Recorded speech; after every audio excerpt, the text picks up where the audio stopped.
ശ്രീ ഗുരുഭ്യോ നമ. എല്ലാവർക്കും നമസ്കാരം.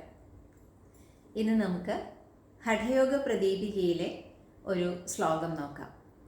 ദ്വിതീയോപദേശത്തിലെ ശ്ലോകമാണ് ഇവിടെ ഉച്ചരിക്കുന്നത്. ഹഠം വിനാ രാജയോഗോ രാജയോഗം വിനാ ഹഠഃ ന സിദ്ധ്യതി തദോ യുഗ്മാ നിഷ്പത്തേ സമഭ്യസേത്.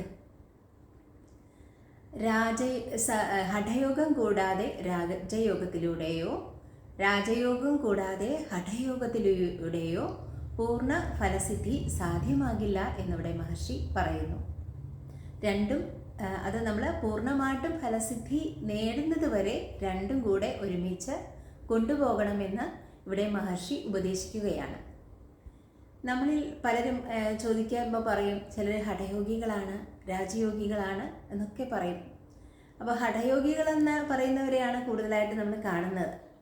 അപ്പോൾ ഹഠയോഗം എന്നാൽ സൂര്യ ചന്ദ്രന്മാരുടെ സമന്വയം അല്ലെങ്കിൽ പ്രാണ അപാന്മാരുടെ സമന്വയമാണ് ഹഠയോഗം. ഹഠയോഗ അഭ്യാസത്തിലൂടെ ഒരുവന് പ്രത്യാഹാരം, അതായത് ഇന്ദ്രിയ നിയന്ത്രണം സാധ്യമാകുന്നു. അതിലൂടെ ധാരണ, ധ്യാന, സമാധിയിലേക്ക് പടിപടിയായിട്ട് നമുക്ക് എത്തിച്ചേരുവാൻ സാധിക്കുമെന്നും ഇവിടെ നമുക്ക് അറിയാൻ സാധിക്കും. രാജയോഗം എന്നാൽ എല്ലാം ഒന്നായി കാണുന്ന അവസ്ഥ. രാജയോഗ സമാധി അവസ്ഥയാണ്. എല്ലാം ഒന്നെന്നുള്ള തിരിച്ചറിവാണ് രാജയോഗം കൊണ്ട് ഉദ്ദേശിക്കുന്നത്. ആ ഒന്നെന്ന എന്നുള്ള തിരിച്ചറിവ് തീർച്ചയായിട്ടും അഭ്യാസത്തിലൂടെ ആ തിരിച്ചറിവും കൂടെ വേണം. അതായത് അഭ്യാസവും വേണം, അറിവും വേണം. ജ്ഞാനവും അഭ്യാസവും സമന്വയിച്ചു കൊണ്ടായിരിക്കുമ്പോൾ നമുക്ക് ആ ആനന്ദാവസ്ഥയെ പ്രാപിക്കാൻ സാധിക്കും. നമുക്കെല്ലാം അറിയാം, ഇവിടെ അഭ്യസിക്കുന്ന പല പല കാരണങ്ങൾ കൊണ്ടാണ് നമ്മൾ യോഗ മേഖലയിൽ അല്ലെങ്കിൽ യോഗയെ സമീപിക്കുന്നത്. ചിലർക്ക് അസുഖങ്ങൾ മാറുവാനും അതുപോലെ തന്നെ ചിലർക്ക് മാനസികമായ ബുദ്ധിമുട്ടുകൾ, ടെൻഷനൊക്കെ ഇല്ലാതാക്കുവാൻ, ചിലർക്ക് ഉന്നതമായ തലങ്ങളിലേക്ക് എത്തിച്ചേരുവാൻ, അങ്ങനെ പല പല പ്രകാരമാണ് നമ്മളെല്ലാവരും യോഗയിലേക്ക് എത്തിച്ചേരുന്നത്. അതിൻ്റെ ഗ്രന്ഥങ്ങളൊക്കെ വായിക്കുമ്പോഴാണ് നമുക്ക് മനസ്സിലാവുന്നത് ഇത്രയും മഹത്തായ ഒരു വിഷയമാണല്ലോ ഭഗവാൻ എന്നിലേക്ക് എത്തിച്ചത് എന്നുള്ളത്.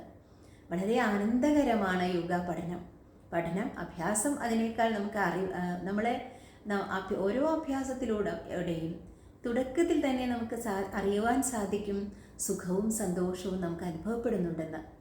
ആ അനുഭവപ്പെടുന്ന സുഖവും സന്തോഷവും അവനവനിൽ നിന്ന് വരുന്നതാണെന്നുള്ള തിരിച്ചറിവ് നമുക്ക് ഗുരുക്കന്മാരിലൂടെ വന്നു ചേരുന്നു. ഈ അറിവ് എല്ലാവർക്കും ഉണ്ടാകണം എന്ന് ആദ്യമായിട്ട് പ്രാർത്ഥിച്ചുകൊണ്ട് തുടങ്ങുകയാണ്. കാരണം പലർക്കും അറിയില്ല നമ്മുടെ ഉള്ളിൽ നിന്നാണ് ഈ അറിവ് വരുന്നത്. ആ അറിവ് നമ്മുടെ ഉള്ളിൻ്റെ ഉള്ളിലുള്ള ആ സത്യത്തെ അല്ലെങ്കിൽ ആ ഈശ്വരീയത ആത്മീയത ഉണരുകയാണ്.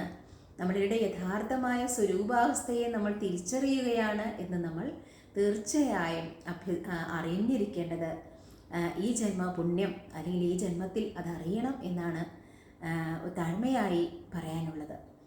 അപ്പോൾ നമ്മളത് അറിഞ്ഞു കഴിഞ്ഞാൽ നമ്മൾ ആ ഒരു സുഖത്തെയും സന്തോഷത്തെയും തീർച്ചയായും അന്വേഷിച്ചു കൊണ്ടേയിരിക്കാൻ, അഥവാ അഭ്യാസം തുറന്നുകൊണ്ടേയിരിക്കും. അഭ്യാസം ഇരുന്നാൽ ഈ അറിവൊന്ന് നമുക്ക് കിട്ടിക്കഴിഞ്ഞാൽ അറിവ് ഉറപ്പിക്കുവാനായിട്ട് തീർച്ചയായും ഏതൊരു വ്യക്തിക്കും ശ്രമിക്കുമെന്നുള്ളത് ഉറപ്പാണ്.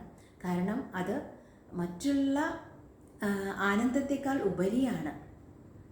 നമ്മളിവിടെ കാണുന്ന എല്ലാവരും ആനന്ദം ആഗ്രഹിക്കുന്നവരാണ്, സന്തോഷത്തിന് വേണ്ടിയാണ് എല്ലാം നമ്മൾ ചെയ്യുന്നത്. യോഗ അഭ്യസിക്കുന്നതും എല്ലാം തന്നെ എല്ലാ കർമ്മങ്ങളും നമ്മൾ ചെയ്യുന്നത് ഈ ആനന്ദം, ഈ സന്തോഷം കിട്ടാനാണ്. അപ്പോൾ നമ്മുടെ യോഗയിലൂടെ ശരീരവും മനസ്സും ശുദ്ധീകരിക്കുന്നതിലൂടെ ആ ഉള്ളിലുള്ള അവനവനിൽ എല്ലാവരിലുമുണ്ട് അന്തർലീനമായിരിക്കുന്ന ആ ആനന്ദാവസ്ഥ വന്നു തുടങ്ങുന്നു. ആ അവസ്ഥ എപ്പോഴും നമ്മൾ നിലനിൽക്കാൻ നമുക്ക് ജ്ഞാനം കൂടി ആവശ്യമാണ്. അപ്പോൾ അവനവനിലുള്ള ആ ജ്ഞാനവും സമന്വയിച്ച് അവനവനിലുള്ള ഐശ്വര്യതയെ, ആത്മീയതയെ ഉണർത്തുവാൻ സാധിച്ചാൽ നമുക്ക് വന്നു ചേരുന്നതിനെയൊക്കെ സന്തോഷത്തോടെ നമുക്ക് സ്വീകരിക്കാൻ സാധിക്കും.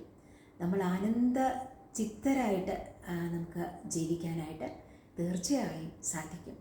ഈ ആനന്ദാവസ്ഥയെ അറിയുവാനും അനുഭവിക്കുവാനും എല്ലാവർക്കും സാധിക്കട്ടെ എന്ന് പ്രാർത്ഥിച്ചുകൊണ്ട് നന്ദി.